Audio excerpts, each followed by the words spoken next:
Hello guys, this is Mitchell/LackLuster again, and I'm gonna start off this video by saying that Pokemon is a difficult thing to work with, and Nintendo as well, for monetizing and doing stuff through videos.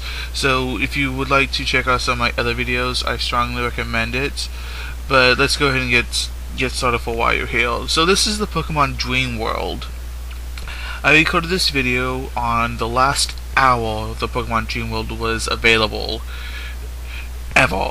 So like, I'm not kidding. Less than like 10 minutes after I finished recording this video, the Dreamworld shut down and it's never come back up again for X and Y, Pokemon X and Y.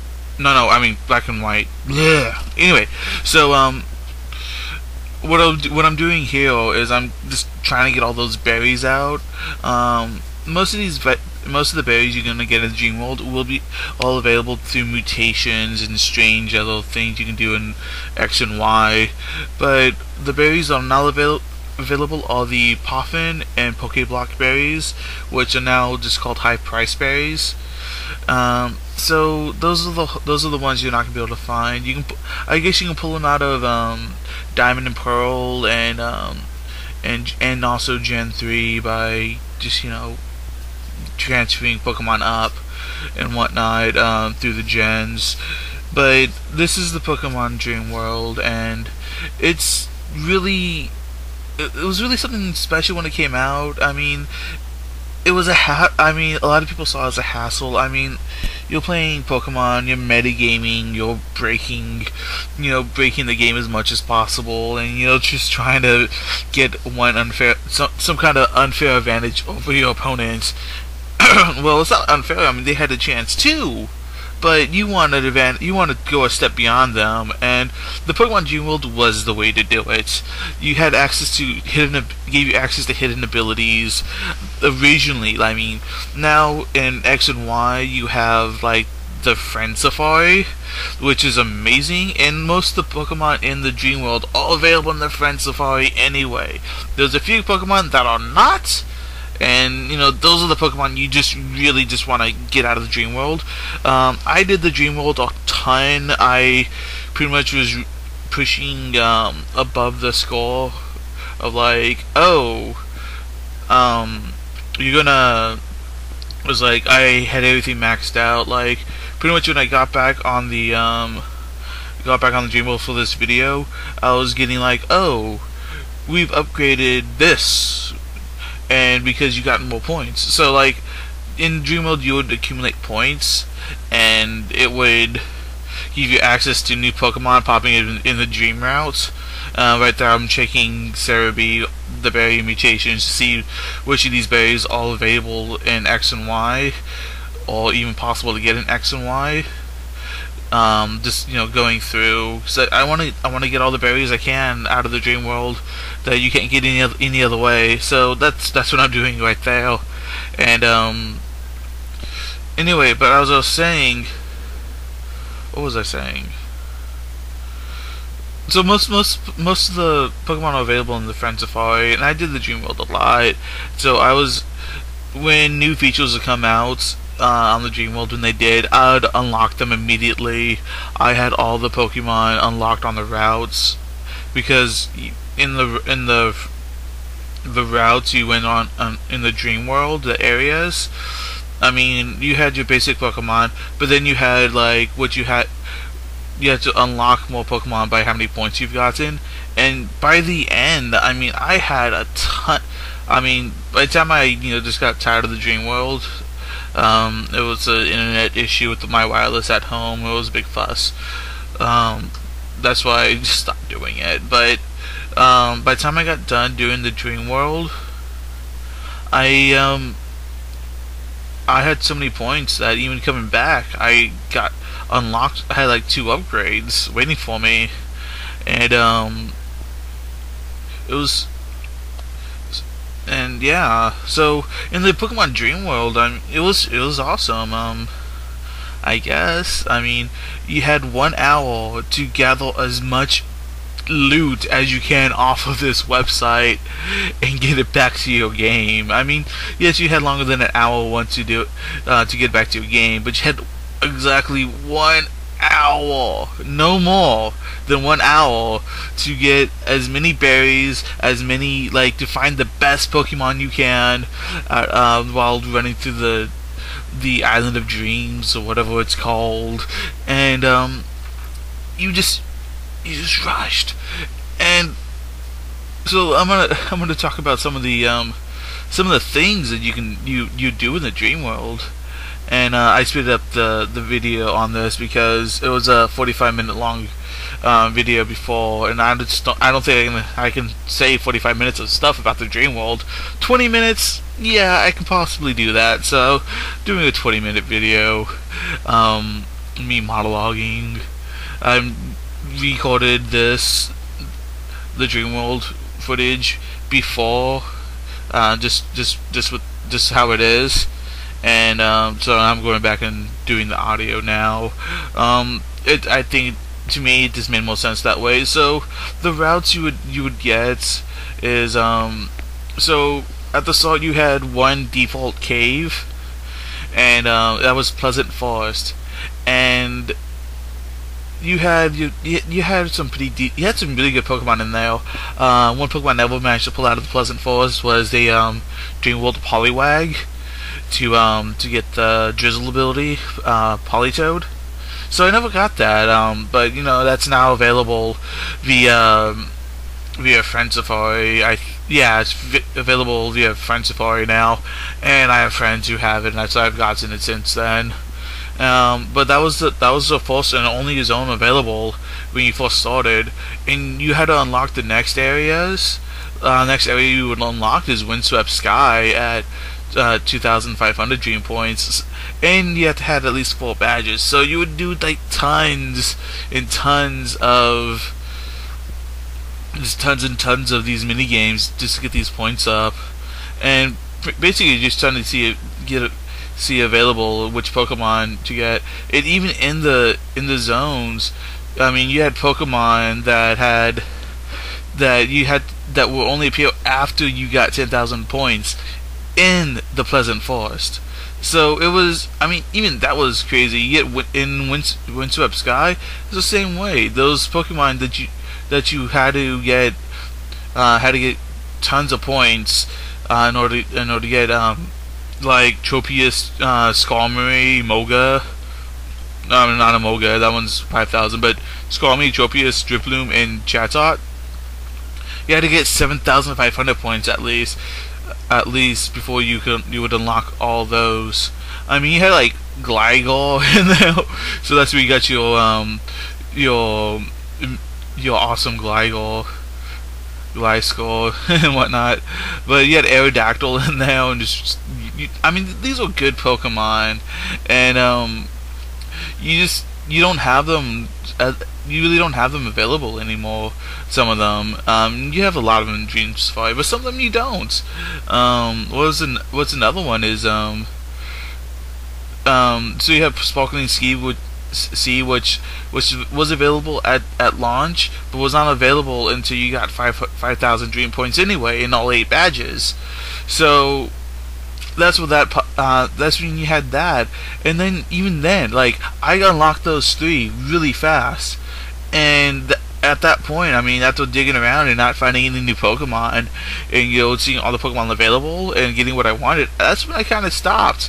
And when you look, and after that, that was in back in 2011, like 2 years ago, and I just stopped because I had no reason to do them anymore, and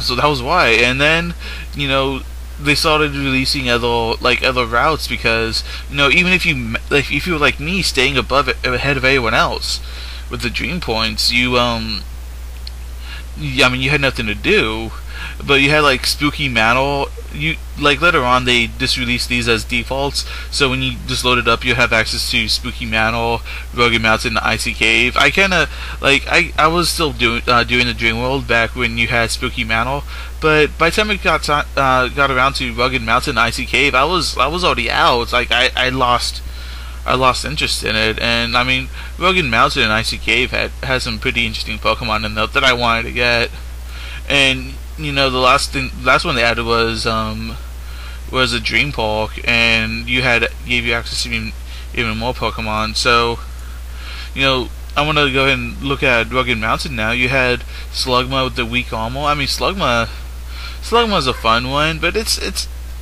I mean, luckily it's available in Dream Safari now. Slugma has always been one of my favorite fire Pokemon. I mean, it's not nearly strong enough. Hopefully with weak armor and Shell Smash, you can really finally get some damage done.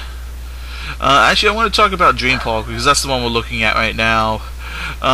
So in Dream Park, things that really stand out that you couldn't get in Friend Safaris, like Ardino with the Klutz ability. I mean, everything else is pretty much there. See Shroomish pop up, and you know that's readily available now. You have a Toxic Boost Zangoose. I mean, that's pretty cool. I don't think you had that in Dream Safari. I could be wrong. And that's when you got your first EVs. Like those the EV evolution events that you had to get onto the Pokemon website and win an EV. I mean, there was that, but you also had available EVs, the Dreamworld EV also. Oh, Snorlax with Gluttony, but I mean, Snorlax is, I don't even know if that's still available. I mean, I guess you have to dig around for it, but you look at, but you know, these were the main Pokemon that you can't even, that are difficult to get now. So the Dreamworld had its advantages, man. This music's really throwing me off because it's all like so fast.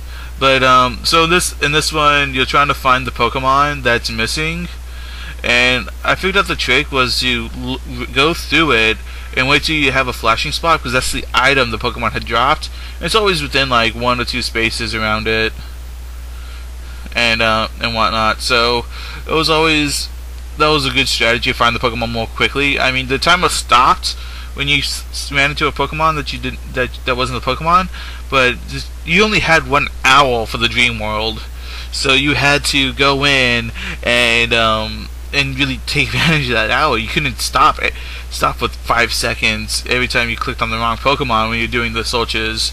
So you know, that's what I worked out, and that was the best strategy. It doesn't matter now for strategy. I mean, it's gone.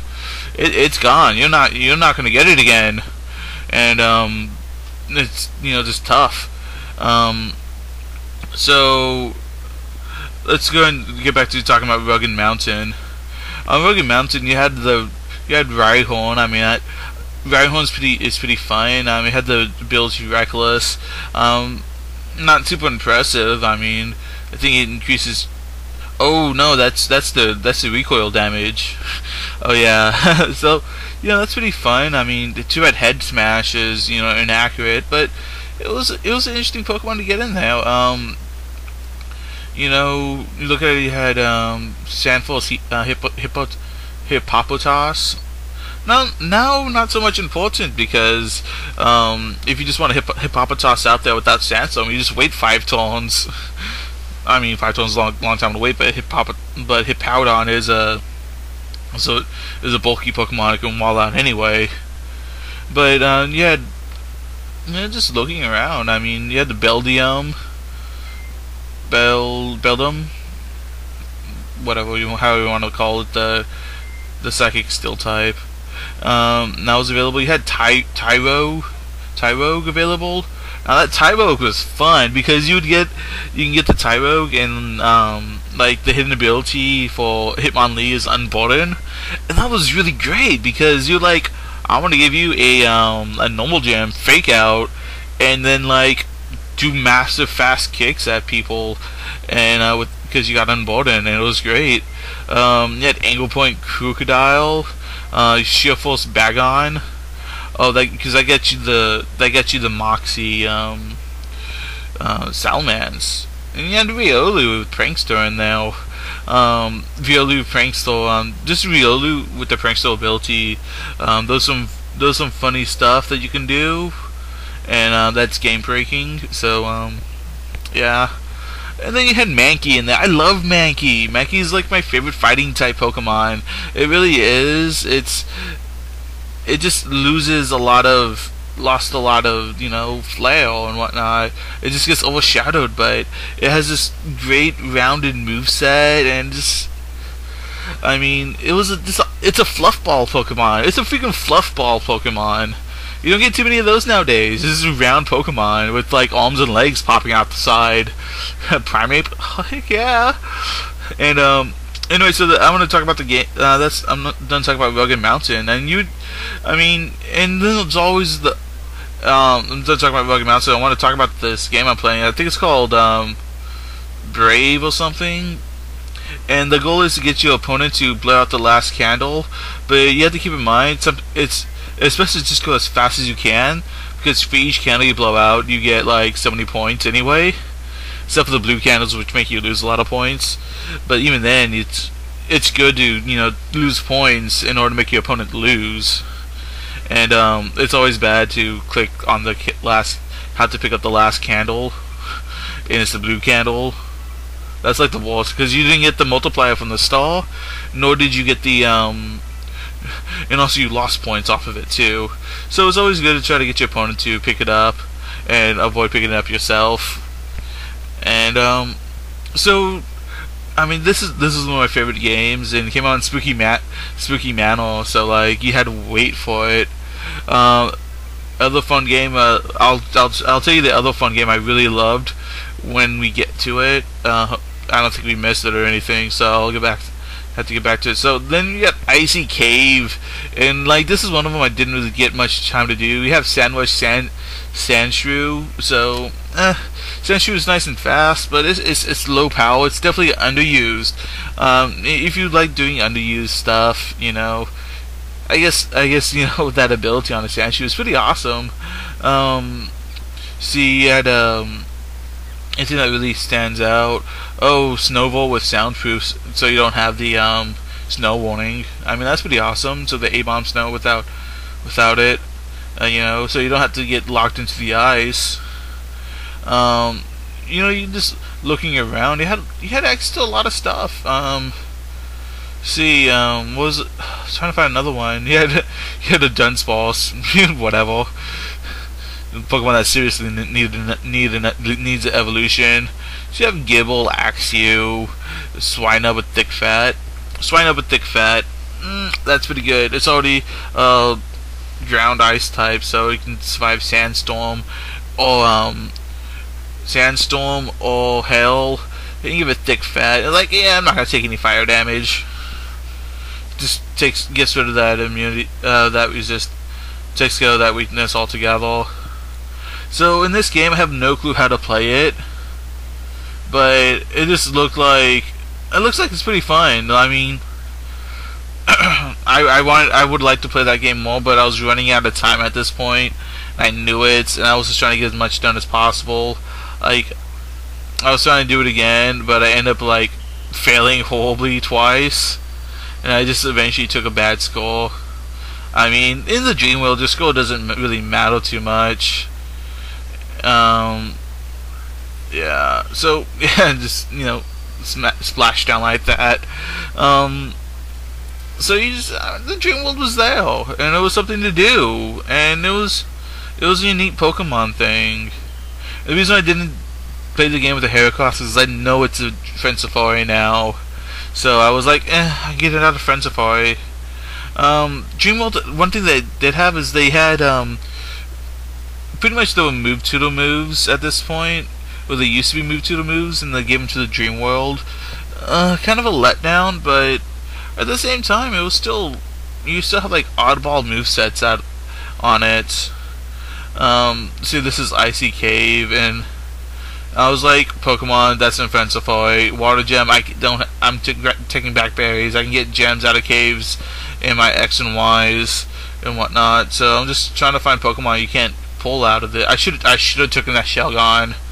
I should have taken the Shelgon because that is not a fancy fly Pokemon. Okay, so this is my other favorite game, and the best berry to use I thought was the Tomato Berry, because the Tomato Berry had two things that were really easy to scoop, and and then you had the yellow that was super sticky, so you can just like I'm out of practice, so like so what you do with the yellow is you make a bowl giant, and then start dropping you drop other, like you drop big scoops of the size you needed into there, and the scoops, it doesn't matter, they want you to have a nice balance of scoops in the in it, but like even balance, but you got more points for nice good sized scoops. But the more important thing that could carry you through it if you just went for straight height, like drop your scoops in there and just like don't even care about size, just go straight height, and you get high scores in the game doing that. I mean, that was my favorite strategy, and that was what worked for me, and I loved it, and that was a fun game. That was one of the Dreamworld games I enjoyed. So I'm here going back through my berries, and I just want to show you with like a couple more things on the Dreamworld. I haven't picked out my Pokemon yet. I think I'm just gonna rush through to get to the Dream Tree, and so I'm going to pick my Pokemon. You know, grab the item. Pass-Orbs. I had never figured out what they were good for. But you know, at that point, at this point, it doesn't matter anymore. I mean, you're just trying to get through as fast as you can. Another Pass-Orb. Don't need those. Don't need those anymore. Okay, back to the Dream Tree, and I think I'm going in this time. So this is the Tree of Dreams, and I have no clue what these Pokemon above here are doing. I think they'll just like Pokemon in the Dreamworld randomly. I mean, if you moused over them, you'd be able to see information on them. So you have all the Pokemon here that you had done games for, and in order to pick the Pokemon out of the Dream Tree, you had to submit a berry. So you always had berries. I mean, I used to have a ton of berries. I wish I could have transferred more, but because I hadn't played in like a year, my berries had rotted and turned into Dream Points instead. I don't even know how many Dream Points I entered the Dreamworld with. I know it's a ton. Considering I got like 9,000 just off my berries alone rotting. So you used to be able to go to from like your friend's island, your island, go to your friend's island and do stuff. I'm just gonna show you the other right here. I'm showing you the other islands available. And so there you are. You have the cozy cottage and you have the log cabin. I like the log cabin, so I spent my berries on that. And I think now I'm actually leaving the Dreamworld. So that's the Pokemon I'm taking back. If those advance through the Dreamworld, you'd take back more the event Pokemon with you, and you take back your items. And so that's the Pokemon Dreamworld, and it's gone now. So this is my video explaining what it was, and I just like and subscribe. I mean, you don't have to like my videos. You don't have to subscribe. I just want you to go check them out. Read through the list. Look for something that stands out to you. And I highly recommended my highlight playlist. All those videos there are like should appeal to some aspect. Or if you like the game and you would love these videos if that was your game. So anyway, like, subscribe if you would like. Thanks for watching. This is the Dreamworld video, and have a nice day.